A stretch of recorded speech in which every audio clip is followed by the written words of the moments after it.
Buenas noches. Continuando con los videos de revisar algunos artículos de la Constitución, en esta ocasión voy a hablar de la libertad de contratar, que es el artículo 62. Y como de costumbre, empezando, nos habla de la libertad. A ver, un momentito.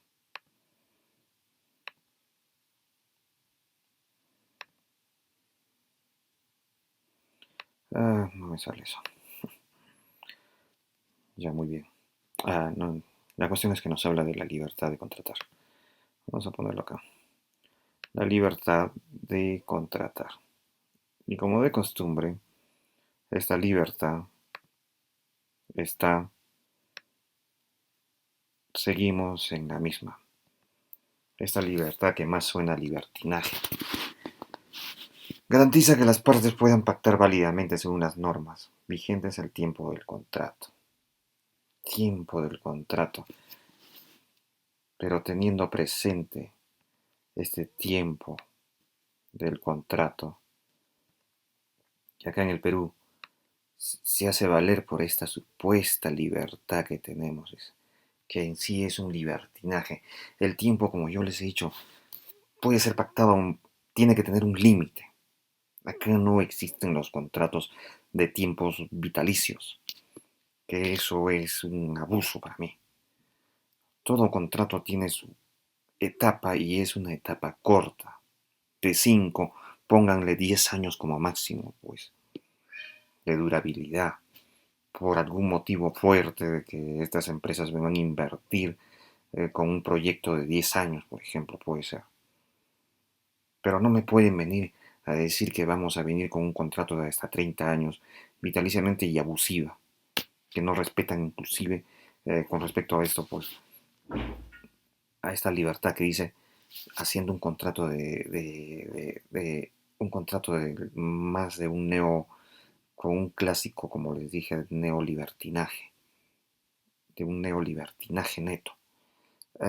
Estos señores lo único que hacen, por ejemplo, ¿cómo podemos hablar acá de este tipo de libertad de contratar? Nos suena recontra mal acá en el Perú, porque acá se está aceptando lo que ya di a entender la vez pasada en uno de mis videos sobre los contratos por adhesión, y que el peruano sumiso y idiotizado acepta. Acepta porque no tiene autoestima. Ha perdido la autoestima de tantas, como ya les dije ya, de tantos programas estúpidos, de tanta, disculpen esta vulgaridad, pero de tanta mierda que te meten en el cerebro, ya no tienes ni siquiera autoestima. Así es que es momento que ya comience a darse cuenta de estas cosas y de estas situaciones. Muy bien. ¿No? Garantiza que las partes puedan pactar válidamente según las normas vigentes al tiempo del contrato. ¿Y cuáles son esas normas vigentes? Normas donde hay implicitudes que no están muy expresadas de forma explícita y sobre todo transparente y hayan sido tratados verdaderamente y analizados de forma, se podría decir, neutral, ni tanto para un lado ni por el otro, como decir, del pueblo, ni que tampoco el pueblo se vuelva abusivo o extremo contra estas empresas, pero tampoco que estas empresas se vuelvan abusivos con el pueblo principalmente y se vuelvan más que eso, que como ahora vemos, se han vuelto criminales estos señores con el pueblo. Y el pueblo que se deja, pues, ¿no? Muy bien. Eso es lo que debemos de evitar.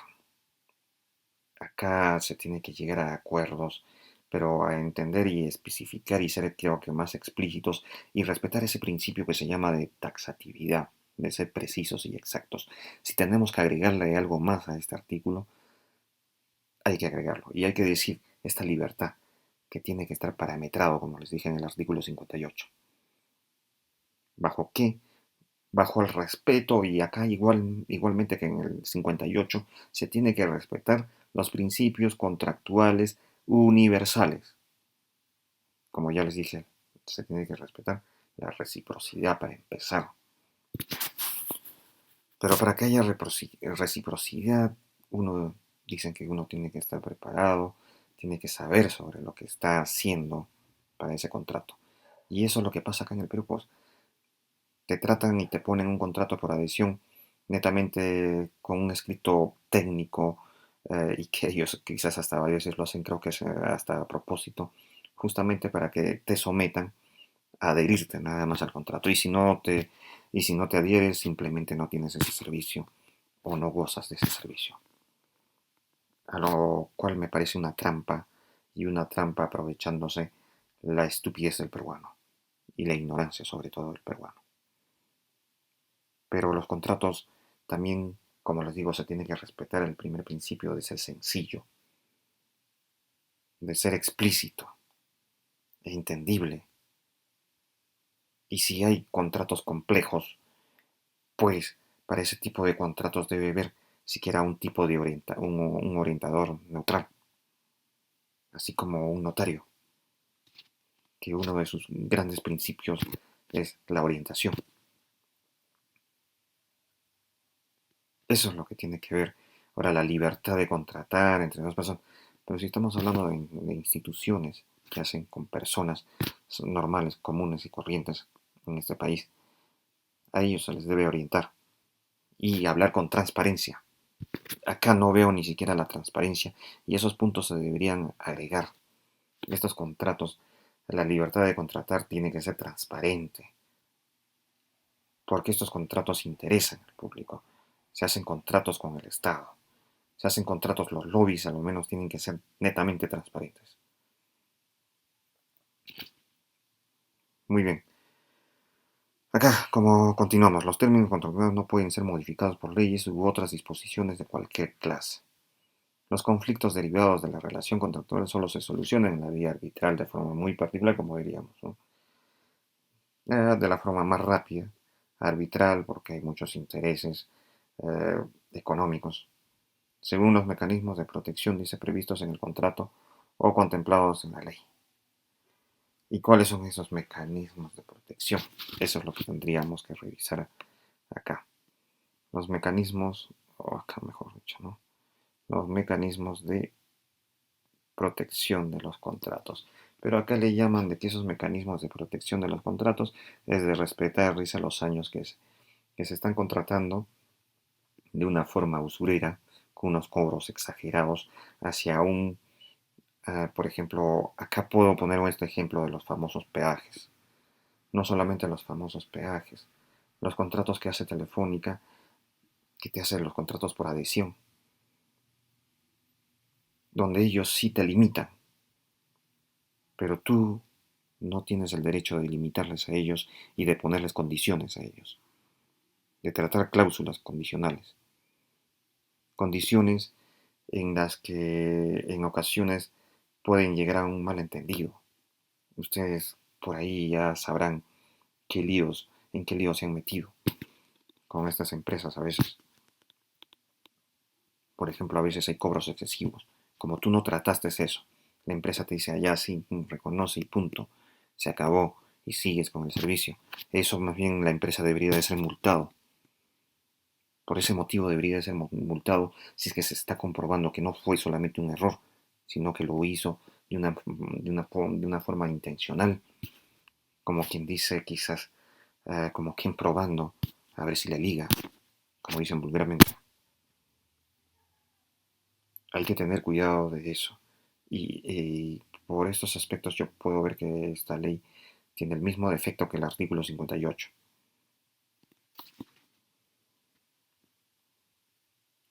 Y esas protecciones tienen que ser revisadas y ver cuáles son esos mecanismos de protección, ¿no? De los contratos. La temporalidad. O sea, la temporalidad, esos mecanismos de protección, dice la temporalidad. Es como decir que te hablan de una temporalidad de tiempos muy prolongados. Como ya les dije, más de 30 años, más de 20 años. Estos señores se hacen contratos de más de 20 años y sin basarse, sin basarse y respetando los derechos internacionales, o los derechos humanos sobre todo, y te hacen cobranzas extremadamente usureras y un servicio que no es adecuado. Acá también se debería de mencionar que esos contratos que se realizan, así como se hacen recíprocamente, y también se deberían de respetar, pues el servicio, sobre todo el servicio, porque estos señores lo único que hacen pues es se ríen de las multas que les hacen porque son ridículas e incumple con lo propuesto de los contratos. Y eso es lo que pasa desde la parte más simple, inclusive desde la parte más baja, desde el primer cliente común que ellos hacen. Y cuando lo hacen, peor a nivel a nivel institucional del Estado. Así es que todo este artículo de la ley constitucional para mí que sí debería, hay muchos detalles acá donde tenemos que tratar sobre la transparencia, sobre el derecho de transparencia, sobre el derecho de servir, sobre el buen término de servir y de cumplir, de cumplimiento, del cumplimiento netamente del servicio. Pues. Y no jugárselas con una supuesta multa y sobre todo la temporalidad. En este tipo de contratos máximo, para mí que debería de ser 5 años. Más no. 5 años. ¿Qué diablos? Si estos señores hicieron un contrato y comenzaron a abusar. Y si es muy extremo ese tipo de abusos, este contrato se debe anular, debe ser nulo antes de culminar su, su mecanismo pues, de protección temporal, vamos a llamarlo, que ellos le llaman así, ¿no? Un mecanismo de protección en el tiempo. O sea, como tienen ese mecanismo de respetar ese tiempo, yo voy a abusar a lo máximo en esos 5 años, porque así tratamos con esta famosa libertad que se ha transformado en un libertinaje. Así no son las cosas. Y las transparencias se deben dar de forma anticipada, cosa que las cláusulas también deben ser recíprocas. Pero como ya dije, un pueblo que no está bien preparado simplemente calla y le sigue la corriente a estas empresas. Muy bien, acá pongo, si el dinero es subsidiado por el dinero de jubilados, por ejemplo, en este caso de los subsidios de los jubilados, por ejemplo, ¿no? ¿Qué tiene que ver con la libertad de contratar? Pues acá el Estado, por ejemplo, eh, muchas empresas como Irandí, digo, las empresas de energía eléctrica, empresas de gas, empresas en diferentes desempeños que tienen de aprovecharse y explotar recursos de la nación. Y que acá el Estado inclusive hace este tipo de contratos, ¿no? El famoso acá mediante contratos ley. Los contratos ley, el Estado puede establecer garantías y otorgar seguridades. No pueden ser modificados legislativamente sin perjuicio de la protección a que se refiere el párrafo precedente. Esto es un poco grave, yo diría, el segundo párrafo. Y no mencionan más. Donde que sí garantizan las seguridades a estos grandes abusivos y a estas empresas, a las más grandes empresas acá en el Perú. Este artículo está mandado. Esto sí podría decir que casi en la totalidad está mal dada. Vamos a garantizar los contratos abusivos, criminales de estas empresas. Vamos a garantizar la seguridad de que ellos mantengan estos contratos. Ejemplo, los peajes, que hasta ahora no se puede hacer nada y prefieren callar. Por ejemplo, ese señor, pues el nuevo alcalde de Lima, ¿no? Que ahora, que justo ahora ni me recuerdo su nombre, de ese señor. Por el momento se me hizo una laguna ese señor.